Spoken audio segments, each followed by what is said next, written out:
இறைவனின் இறுதி தூதரான நம் உயிருக்கும் மேலான முஹம்மது ஸல்லல்லாஹு அலைஹி வஸல்லம் அவங்களுடைய இறுதி நபித்துவம் finality of the prophethood series episode 2.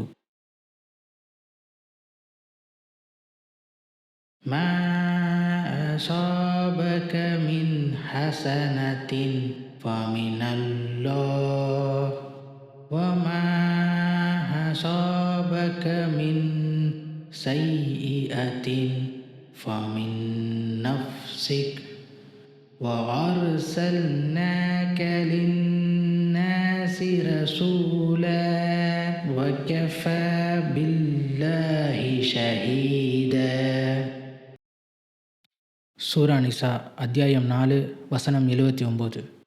அல்லாஹ் சுப்ஹானஹு வ தஆலா அந்த வசனத்தில் சொல்கிறான், وَأَرْسَلْنَاكَ لِلنَّاسِ رَسُولًا, நாம் உம்மை மனித குலத்துக்கு தூதராக அனுப்பியுள்ளோம். அதாவது முஹம்மது ஸல்லல்லாஹு அலைஹி வஸல்லம் வெறும் அரபு உலகத்துக்கு மட்டும் தூதராக அனுப்பப்படலை, மாறாக மொத்த உலகத்துக்குமே தூதராக அனுப்பப்பட்டிருக்காங்க.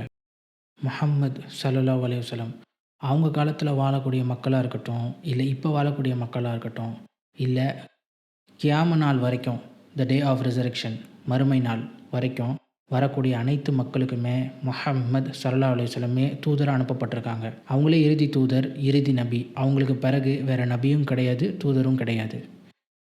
இப்போ நம்ம பார்த்தது 79வது வசனம். இதுக்கு அடுத்த 80வது வசனம் எப்படி ஆரம்பிக்குது தெரியுமா? من يطع الرسول فقد أطاع الله